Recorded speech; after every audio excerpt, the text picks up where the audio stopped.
15 milhões de dólares de lucro em uma única operação. 150 milhões de dólares de lucro em 8 anos.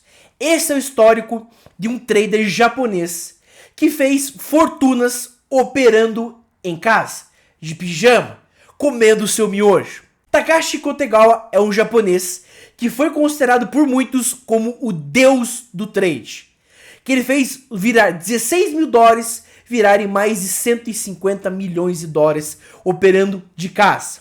Muita gente pensa que ele operou com o dinheiro do banco ou passou numa grande mesa proprietária. Não, o dinheiro era dele e ele, através de análise gráfica, conseguiu ter essa rentabilidade e um lucro imenso usando entre anos de 2001 e 2008, que foram os anos que ele mais teve lucratividade. O final da bolha da tecnologia, final da crise dos tigres asiáticos, com a abertura da crise imobiliária de 2008.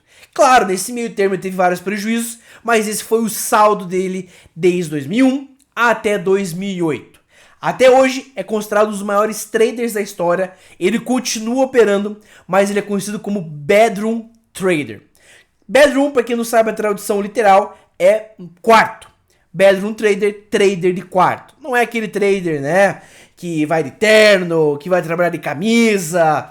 Não, trader fica de pijama e hoje em dia ele excluiu todas as redes sociais, todas as principais fontes de conexão, pois ele é muito tímido e ele prefere continuar anônimo. Mas, nesse meio termo, antes dele ficar na anonimidade total, ele concedeu entrevistas, inclusive documentários mostrando qual era o seu setup, como que ele fez para ter essa lucratividade altíssima usando análise gráfica. Nesse vídeo eu vou mostrar para você como que ele fez a operação, o que consiste a operação, o que ele analisava e quais são os ativos que você pode operar esse tipo de operação. Tenho certeza que a partir desse vídeo você terá muito mais segurança para você comprar, para você vender, tanto surfar em tendências de alta quanto em tendências de baixa. Ele foi conhecido como BNF, que é a sigla que ele preferiu se referir a ele mesmo. E é claro, né, ele hoje é considerado o melhor trader da história japonesa. Eu já fiz vídeos aqui no canal falando sobre Jesse Livermore, que para muitos, a grande maioria, foi considerado o maior trader da história no começo dos anos 1900, próximo ao começo do século 20, ganhou muito dinheiro, mas não tinha gestão de risco. Diferente que até então não se sabe muito o paradeiro dele, mas hoje o BNF, que é o japonês conhecido como Takashi Kotegawa, que é o nome original dele, ele hoje é um paradeiro desconhecido.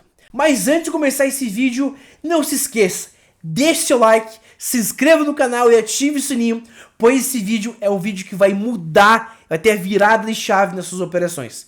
Tanto operações day trade, que são operações do dia, quanto operações a médio e a longo prazo. Então você sai daqui com certeza com mais segurança. E comenta aqui abaixo o que você achou desse vídeo e se você já tinha ouvido falar desse trader ou dessa estratégia dentro do mercado financeiro. Então eu vou explicar na teoria primeiro, para depois nós começarmos a entrar de fato na parte de operações e na parte de prática dentro do mercado financeiro. E se você quer aprender a operar com segurança, não se esqueça, nos dias 25, 26 e 27 de novembro, essa semana, começa o curso de trade direto ao ponto, que é o nosso carro-chefe, que é curso online ao vivo, também tem presencial aqui em Curitiba, aqui na sede aqui da Wall Street. Mais informações estão na descrição desse vídeo ou por meu telefone que está aqui na tela, final 4004, que você entra em contato diretamente comigo. Tá certo? Vamos para o nosso vídeo de hoje e analisar a partir de agora. Essa é uma das poucas fotos que se tem do BNF. Hoje em dia ele tá, conforme para vocês, ele tá anônimo, mas antigamente tinha documentários, entrevistas com ele. Mas como ele era alérgico a holofotes, ele preferiu ficar longe, né, dos holofotes, das notícias, da mídia dentro em si. Ele de fato é um trader raiz, tá? Isso é um ponto bem interessante. Ele foi considerado para vocês, por muitos, como o melhor trader do Japão. O nome dele é Takashi Kotegawa, como falei para vocês, ou conhecido como BNF. Ganhou a maior parte de sua fortuna de 2001 a 2008 com uma estratégia simples de análise técnica. Ele tinha como objetivo de ser como Victor Niederhofer, que foi um trader muito famoso no final dos anos 90, que ele teve uma rentabilidade média de 30% durante 20 anos, o que para muitos isso aí é praticamente impossível, mas ele foi o seu ídolo antes dele começar a operar o BNF. Ele é do tipo bedroom trader, como eu falei pra vocês, que gosta de ficar fora dos holofotes, operando em casa, tranquilo, de pijama, comendo seu miojo tranquilamente. E ele começou com apenas 13 mil dólares. Muita gente fala pra mim, Norton, pra você viver de mercado, de day trade, tem que ser multimilionário. Aqui tá a prova que não é necessário pra isso. Eu já fiz vários vídeos aqui no canal falando sobre o magos do mercado, os maiores traders da história que tem dentro do mercado, e todos eles, sem exceção, começaram com pouco. Alguns começaram com 10 mil, outros com 20 mil dólares. Claro, se você pegar 13 mil dólares lá em 2001, 98, final do século 20, é diferente de 13 mil dólares hoje. Mas não deixa de ser uma quantidade baixa se você considerar o tanto de patrimônio que ele tem hoje. Tá? Então é possível sim você se tornar um trader muito bem sucedido. E muita gente fala, né, Norton? Pô, Norton, eu comecei hoje no mercado day trade, fiz um curso, passei um mês e já desisti. Pessoal, olha o tanto de tempo que demorou para ele começar a ganhar dinheiro. E os maiores traders foram em 2000 a 2008, mas ele começou na década de 90, 95, 96, analisando traders desse Victor Niederhofer. Então, demorou mais de 7, 8 anos para ele começar a ganhar dinheiro. Claro, foi muito dinheiro, porque ele era muito acima da curva, né? Quais ativos que eu mais gosto de operar com essa estratégia do BNF? Gosto muito de operar mini índice, mini dólar, índice americano, SP500, inclusive ele gostava muito de operar índice SP500, pares de moedas, commodities, forex, cripto e ações. A maioria das operações do BNF foram operações em ações. Qual que é o indicador que ele gostava de utilizar, as análises que ele gostava de utilizar? Ele gostava de usar um indicador que chama-se Kyrie Relative Index, como KRI. E também a média móvel também ele gostava de utilizar. Então, ele foi desenvolvendo um sistema através que, resumindo, utilizando esses dois principais indicadores.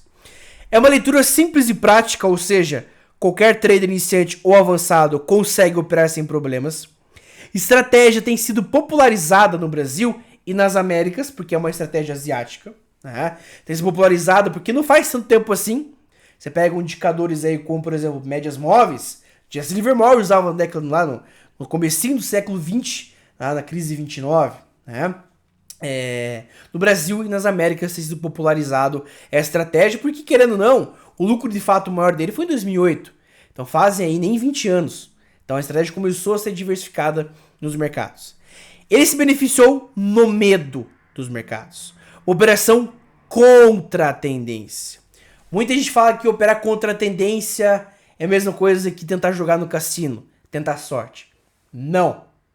Eu vou provar para vocês nesse vídeo que operar contra a tendência não é loucura total, como o pessoal diz por aí.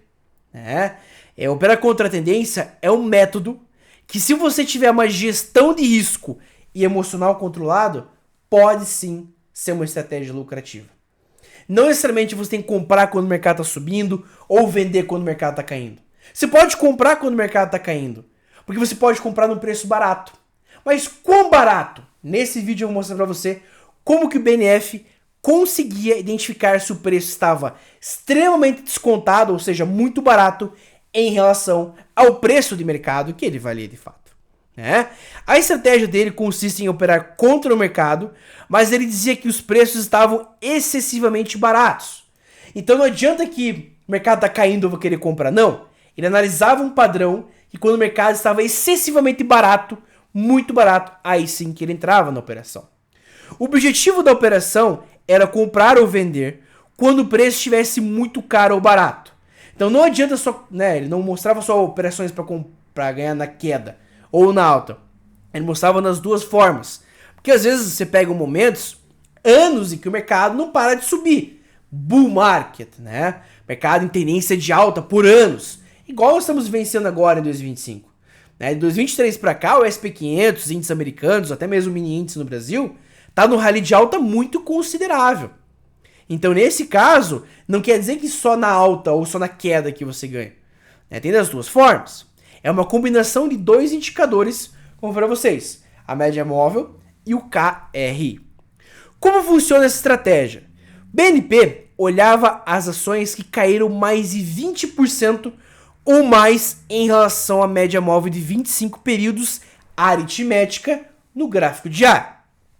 Porém, ele considerava uma entrada de compra, nesse caso, somente quando a ação alcançasse 35% ou mais de queda. As operações que ele fazia podiam ser operações day trade ou até mesmo operações em swing trade, operações no curto prazo. Ele nunca deixava mais de uma semana a operação. Ele sempre deixava ali no máximo 15 dias, 10 dias no máximo. Ou até mesmo day trade, que são as operações do dia que você abre e fecha dentro do mesmo dia. Operação day trade. No começo, não estava dando certo a estratégia dele. Mas a virada de chave foi personalizar a estratégia para cada tipo de setor. Então ele analisava esse padrão como fosse padrão para todos os tipos de setores e ações. Mas existem setores que a volatilidade, para quem não sabe, a volatilidade, também conhecido como incerteza ou oscilação de mercado, são maiores como setores emergentes, enquanto que outros setores são menores, como o caso do setor de serviços, a volatilidade é uma volatilidade menor. Verificar a volatilidade histórica de cada ativo antes de operar. Então toda vez que você for operar, o ideal é sempre verificar nesse setup, verificar a volatilidade histórica antes, para você conseguir identificar qual que é o momento certo de uma entrada nessa operação. Porque não adianta você querer usar uma análise para você operar Gafisa aqui no Brasil, a volatilidade, e usar a mesma análise para operar a Petrobras. A Gafisa é muito mais volátil. A volatilidade histórica dela é muito maior se você comparar com a Petrobras. Você pega uma Eletrobras, vai comparar, por exemplo, com uma Uzi Minas. Você vai querer pegar uma Ambev e querer comparar com a Petrobras. Muitas coisas distintas. E assim, se você pegar, por exemplo, no mercado americano, você pega, né, os Big Seven, que são as 7 magníficas maiores empresas dos Estados Unidos. Nvidia, Apple, Meta, Facebook, Amazon e assim por diante. Você vai querer comparar com uma empresa que acabou de entrar na bolsa? A volatilidade é muito maior dessa empresa que acabou de entrar do que essa empresa já está consolidada há décadas no mercado. Então o padrão ele é personalizado para cada ativo. Mas essa estratégia não serve somente para ativos em queda, mas também em ativos em alta. Ele analisava ativos que estavam descontados em relação aos principais índices de mercado. Quando o ativo estava em alta, quando a bolsa estava em alta, as ações estavam em alta, então não tinha essa estratégia de comprar caso caísse 35% ou mais em relação à média de 25 períodos aritmética. Nesse caso, o que ele analisava? Ele analisava também a porcentagem, 35% ou mais, mas também se os índices de referência, por exemplo, você pega o SP500 e as ações da Apple não estão subindo parecido com o SP500, opa, aí tem um sinal. Essa empresa está descontada. A Apple está descontada, um exemplo, né? A Apple está descontada. A Apple está mais barata do que o principal índice americano, que é o SP500. Surge uma oportunidade de entrada. Então analisava 2 cenários, tanto a porcentagem quanto em relação ao desconto que estava em relação aos principais índices. Em uma única ação, que foi quando ele mais ganhou dinheiro, chama-se JCOM, ele ganhou mais de 15 milhões de dólares com o erro de venda na empresa.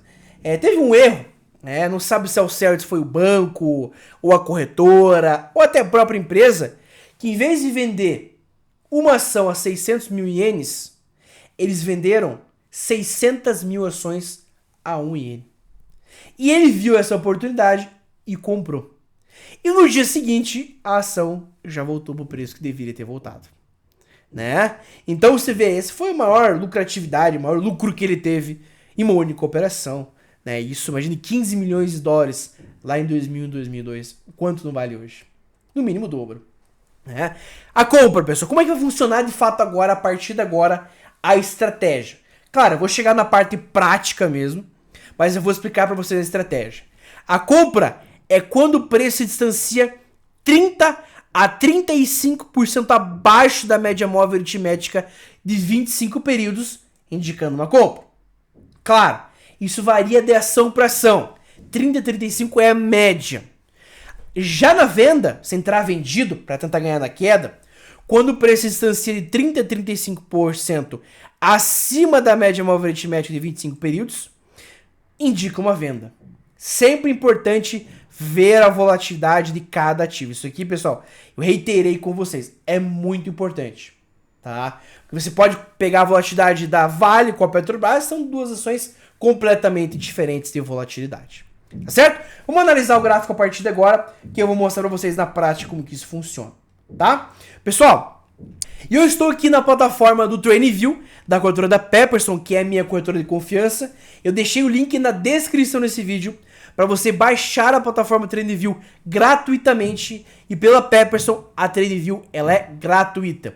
Eu também vou pedir o pessoal deixar o QR Code aqui, caso não se queira pelo link, quiser só pegar o seu celular, apontar aqui para a tela e ter acesso diretamente pela Pepperson aqui, o TradingView. Tá ok, pessoal? Então vamos lá, eu vou mostrar como funciona a estratégia, como ele aplicava a estratégia e como de fato eu consigo levar isso em consideração nas minhas operações. Tá certo? Aqui, pessoal, peguei como exemplo, tem um site que chama-se AlphaKiri, e aqui você consegue, tá em português inclusive, tá? Você consegue fazer vários dados e vários ativos. E no caso da Apple, né, o fechamento foi $267,46 no dia 17 de novembro, que é o dia que eu tô gravando esse vídeo. Aqui mostra a volatilidade histórica, tá dando 22%. O que é isso, pessoal? É o quanto geralmente a ação oscila, né, nos últimos 180 dias, o que dá mais ou menos 6 meses. Você pode pegar em 10 dias, 90 dias, 120 dias, enfim. Então eu peguei 180 dias, que é um prazo considerável, e eu coloquei aqui, e se você observar, está em torno de 22% a volatilidade das ações da Apple. Então, nos últimos 6 meses, ela teve uma volatilidade de 22%. Lembre esse número, 22%. E vamos colocar os indicadores que eu comentei com vocês no começo do vídeo, que é o Kyrie, e nós temos a média móvel. Não se sabe de fato, né, se ele usava muito a média móvel exponencial ou a aritmética. Mas nesses casos, a aritmética ela acaba sendo mais assertiva se você pegar em relação ao exponencial, nesse tipo de operação, para você conseguir identificar um deslocamento ou um afastamento médio. Tá? Então vamos usar no gráfico diário, estou com as ações da Apple, eu vou dar vários exemplos de vários ativos, tá? Inclusive você pode operar as ações diretamente pela Pepperson mesmo, diretamente pela corretora que eu gosto muito de operar também, tá? Eu vou aqui em indicadores, eu vou digitar aqui a média móvel, vou botar a média móvel simples mesmo, não tem problema nenhum, tá? A média móvel simples, e também o Kyrie, aqui ó, Kyrie Relative Index, né? Como salvo como favoritos aqui, ok? Já inseri os dois indicadores aqui. A média móvel vou alterar para a média móvel do tipo 25, é uma aritmética mesmo, no caso SMA, que é a média móvel simples em inglês, né? A abreviação de Simple Moving Average. Fechamento, sem estar com deslocamento nenhum, eu vou dar OK. Feito isso, consequentemente, eu vou alterar o meu Kyrie, que nós temos aqui, que na tradução para o português significa desvio ou afastamento. Só para entender, antes de começar de fato a estratégia, eu coloquei esse sentido do Kyrie, eu mudei a configuração dele, tá? A configuração, eu deixei o HO período em 25, que é a média móvel de 25. Então, quando o indicador em si, que é essa linha que está em rosa ou em roxo, quando ela se distancia da linha azul, que é a linha do eixo zero, mais distante o preço está da média móvel de 25. Quando o Kyrie está em zero, quer dizer que o preço está em cima da média móvel. E assim também na queda a mesma coisa. Nós tivemos uma queda no abril de 2025 nas ações da Apple.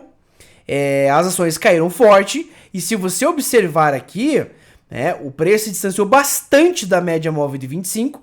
E consequentemente o indicador de KRI, né, do Kyrie aqui no caso, ele se distanciou bastante. Coisa de 18%. Então, se você pegar 223 para 200 e o 171, isso é um distanciamento de 18%. Pô, Norton, então é muito pouco se você comparar com o BNF, ele usava 30, 35%. Depende do ativo. Aí é que tá a brincadeira. Aí é que tá, de fato, a entrada. A gente viu que na Apple, pessoal, a volatilidade está em torno de 22% nos últimos 6 meses. Então, quando o preço do carry ele chega em torno de mais ou menos de 20 a 22%, não dá para ser uma métrica exata, você já pode fazer a sua operação de compra. Se nós observarmos aqui no comecinho do ano, pessoal, o carry indicator, né, carry indicator ou desvio, né, o KRI, se vocês observarem, ele chegou a ficar 20%, mais ou menos de 20,20% abaixo da média móvel de 25. E com base nessa estratégia, seria uma entrada. Não necessariamente precisa esperar o dia fechar. Não tem necessidade do dia fechar. Na hora que ele alcança essa distância no gráfico diário, já é considerada uma entrada. Então muita gente já comprou no preço quando o preço chegou a ficar próximo a essa região. E aonde é que é a tua saída, o teu stop gain? Aonde que o BNF, aonde que o Takashi colocava o alvo dele? Ele colocava em cima da média móvel aritmética de 25 períodos. A operação durou 4 dias, saiu de $173 o preço da ação para $210. Olha só a quantidade considerável que foi essa entrada. Né? Então, claro, isso acontece todos os dias? Não. Dá para você usar num gráfico menor em vez do gráfico diário? Pode. Até foi documentário, vários estudos após os documentários que o Takashi fazia, que é possível você também utilizar essa estratégia no gráfico diário, ou no gráfico menor que o gráfico diário. Por exemplo, você pegar no gráfico de 15 minutos, aí você tem que fazer o seguinte, aqui em volatilidade, eu vou mudar em vez de 180 dias, eu vou colocar para 10 dias. Aí no caso a volatilidade está em 13%, ou seja, se o preço se distancia 13% abaixo no gráfico de 15 minutos, por exemplo, em relação à média móvel de 25 períodos, seria uma entrada. Então você consegue adaptar essa estratégia para vários cenários. Claro, ele usava muito no swing trade, indica operações para 2, 3 dias ali, no máximo 15 dias. Até mesmo para day trade ele fazia. Mas são operações bem interessantes. Vamos pegar outras ações, por exemplo, vamos pegar aqui, por exemplo, o índice SP500, ou vamos pegar, por exemplo, uma outra ação. Vamos pegar ações da Meta, Meta Platforms aqui, tá? Se a gente pegar a Meta aqui, eu vou vir aqui em AlphaQ, vou pegar aqui Meta Platforms. Vou pegar 180 dias e a volatilidade histórica está em 32%. Então, quando o preço ele se distancia 32% acima ou 32% abaixo no caso aqui do Carry Indicator, né? Ou do KI, o indicador que nós temos aqui, o KRI, aí seria uma entrada contra o movimento. Isso no gráfico diário. Então, se nós observarmos aqui as ações da Meta, nesse momento nós conseguimos observar que o ativo está em queda de fato, né? E o distanciamento da média móvel de 25 períodos está em 10%. Então não está aquele distanciamento muito longo. O ideal é pelo menos de 25 a 32% de distanciamento em relação a isso. Tá? Então esse dado é muito importante. Se nós formos operar, por exemplo, no gráfico de 10 dias, vamos ver quanto é que está a volatilidade. Está em 26%, volatilidade até um pouco maior.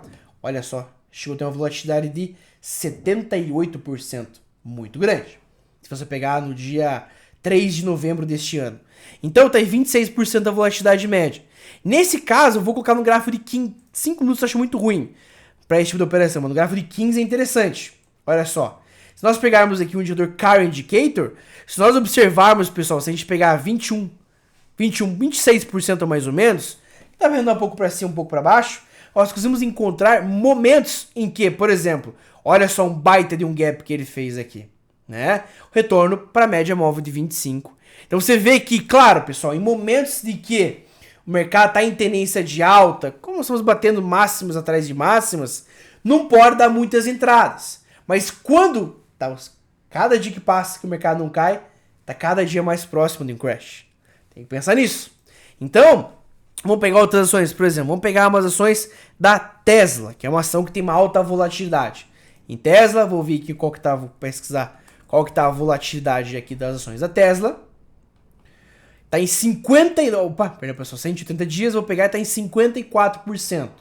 Então quando o preço se distancia, você pega o Car Indicator, 54% acima ou abaixo da média móvel de 25, já é um bom sinal de entrada.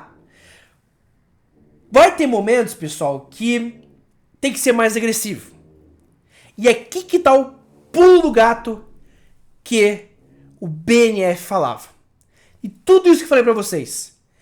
Pô, mas vai ter momentos que eu vou ficar 5 anos sem ter esse distanciamento da volatilidade. O que você pode fazer para arriscar, segundo o Takashi falava? Metade da volatilidade histórica pode ser considerada como uma entrada. Então, se nós pegarmos a Tesla, ações da Tesla, a volatilidade está em 54%, metade é de 27%. Então, se ele distanciasse 27% acima da média móvel de 25 no gráfico diário, ou, no caso, 27% abaixo, já dá para considerar uma entrada, sem ter que distanciar 54%. Então, vamos pegar momentos, pessoal, em que o mercado ele vai estar mais calmo, como é o caso de agora. E nesses casos, você tem que, não adianta você ficar olhando ali, ver navios e esperar um crash a cada 10, 15 anos. Né? O último crash foi 2008, depois teve 2020 na pandemia. De 12 anos. Né? Então, nesse caso, se a gente pegar aqui, pessoal, olha só, vamos pegar aqui final do ano passado, 2024, em ações de Tesla. Tá? Se você observar o KRI, que é um indicador aqui, ele estava marcando, nessa máxima que ele fez, 28% acima do normal. 28% acima do normal. Nesse caso, já dá para considerar uma venda. Por quê? Porque o preço, metade de 54 dá 27. Então, acima de 27% ou abaixo, se for acima, é uma venda. Você vai entrar vendido. Com alvo, retorno à média móvel de 25. Ou 27% abaixo, com retorno à média móvel de 25 aritmética. Então, você vê que interessante, né? Tesla foi uma entrada de venda aqui, quando o KRI estava apontando uma entrada, né? Uma entrada bem interessante. Se nós observarmos um pouquinho mais para frente, olha só. Aqui, ó, o preço chegou a ficar mais ou menos em torno de 29%. Bem esse ponto aqui, ó. 29%. Um pouquinho acima do 27% que nós estávamos esperando. Então, uma entrada aqui e alvo quando o preço volta para a média móvel de 25 aritmética. Vai ter momentos que vai dar stop loss? Vai, claro que vai. Nesse caso, onde seria o teu stop loss? A entrada aqui, de compra, stop loss em cima da média móvel de 25 aritmética e o stop loss proporcional. O teu risco sempre proporcional ao quanto você almeja ganhar nessa operação. Era o setup 1 para 1. O Takashi usava 1 para 1. Você vê, né? Muitos traders iniciantes usam 1 para 1 e não está errado. Trader que fez mais de 150 milhões de dólares, é bilionário em reais, usa essa mesma estratégia. Então você vê que é uma estratégia, claro, vendo agora é fácil. É bonito, ele já desenvolveu a estratégia. E lá, quando ele estava encontrando um padrão? Não era fácil, obviamente. Então, se a Tesla, por exemplo, porventura, se distancia 27% abaixo da média móvel de 25, é um sinal de compra ou acima um sinal de venda. Vamos pegar outra ação, pegar, por exemplo, ações da Amazon. A Amazon aqui. Tudo isso se pode falar pela Pepperson, tá? Inclusive, pessoal, eles estão com a promoção que a Pepperson, pessoal, acesse uma assinatura digital Premium Bloomberg com 3 meses renovável. Então, essa assinatura da Bloomberg aqui, pessoal, em parceria com a Pepperson, vou deixar o link para você na descrição, tá? Inteligência de mercado em tempo real, dados de mercado em observação inigualáveis, boletim informativo. Então, você já ouviu falar sobre a Bloomberg? É o melhor portal de notícias e informações de mercado do mundo, tá? Como funciona? Quem já tem conta na corretora, né? Tem um mínimo de depósito de $300 ali e realize qualquer negociação para receber o código por e-mail. E para você manter o acesso, negocie pelo menos 12 lotes de FX, né, Forex aqui, ou equivalente em 3 meses, e o novo código será enviado para você automaticamente. Putz, não é porque eu sou cliente. Manda um e-mail para eles, eles vão conseguir fazer essa promoção para você. Tá? Então vou deixar na descrição para vocês terem acesso automaticamente à plataforma da Bloomberg, sendo cliente aqui da Pepperson, tá ok? Então vamos lá, pessoal. Outro exemplo da Tesla. Vamos mudar aqui Tesla, vou mudar para Amazon. Os últimos 180 dias a volatilidade histórica está em 30%. Então metade, 15%. Se você distanciar 15% acima ou 15% abaixo, já gera uma entrada. A Amazon, se você observar aqui, ó, chegou a distanciar 14,4% acima da média móvel de 25. Dá para cogitar uma entrada? Dá. Não adianta você pegar o número exato. Sempre tem que ter arredondar 2% para cima, 2% para baixo, já é um ponto considerável. 2 pontos percentuais para cima ou 2 pontos percentuais para baixo. Já é uma excelente entrada, né? Então olha só, a venda aqui e o preço hoje que eu tô gravando esse vídeo bateu o stop gain. Operação que durou do dia 3 de novembro ao dia 17. Operação aí de 15 dias. É o tempo que geralmente, né, o a BNF usava para suas operações. Olha só, que ele chegou a ficar 10%, 11% abaixo, né? Não deu a entrada ali. Então não é todo dia que dá essa entrada. Se, por exemplo, usar o gráfico de 5 minutos, tem que ver. 5 não, acho muito arriscado. Gráfico de 15. Eu venho aqui, mudo de 180 dias para 10 dias. A volatilidade está em 26%. Então, se pegar metade, 13% para cima e 13% para baixo, já dá para considerar uma entrada usando operações no day trade para a Amazon. Pô, Norton, mas eu gosto muito de operar ouro. Gosto muito de operar índices americanos, tá? O SP500, pessoal, aqui nesse site ele não tem as cotações. Aí nós usamos a cotação do SPY, que é o ETF do SP500, que é um fundo negociado em bolsa. O SPY aqui, o código, tá? A volatilidade dos últimos 180 dias está em 11%. Bem baixa a volatilidade, né? Opa! Bem baixa. Se pegar os últimos 10 dias, para quem quer fazer day trade, a volatilidade está em 15%. Metade, 7,5%. Então, quando o preço se distancia 7,5% em relação no day trade, no gráfico de 15, em relação à média móvel de 25 períodos de aritmética, é uma entrada. Então, você vê que existem várias oportunidades para você operar no day trade. Ah, eu quero operar no Bitcoin, quero operar no ouro. O ouro, o código é GLD, que é o ETF do ouro, né? Mais uns 11%. Então você vê que é possível sim você operar em vários ativos essa mesma estratégia. Você vê que é impressionante, né, pessoal? Você sabendo, né, até o petróleo o pessoal gosta de operar. Sabendo o que está fazendo e tendo uma métrica, é possível ser lucrativo no mercado financeiro. Bom, espero que você tenha gostado dessa aula, né? Muita coisa para você praticar, pratique, estude e comente aqui abaixo o que você achou desse vídeo. Norton, gostei, já usei, nunca usei, adorei, vou usar. Críticas são sempre muito bem-vindas para cada vez melhorar o meu desempenho aqui e, claro, né, melhorar a qualidade de vídeo para vocês. Tá certo, pessoal? Então lembre-se, nos dias 25, 26 e 27 de novembro, começa o meu curso online ao vivo, diretamente comigo, professor Norton, tá? As inscrições já estão abertas, o link está na descrição e quem faz comigo pode refazer como assunto. Então você que está iniciando, esse é o curso que eu indico para você. Mais informações estão na descrição desse vídeo, tá certo? Muito obrigado, bons trades, espero que a estratégia do Takashi seja uma estratégia lucrativa, assim como foi para mim, assim como é para mim e assim como será para você. Certo? Muito obrigado e até a próxima aula.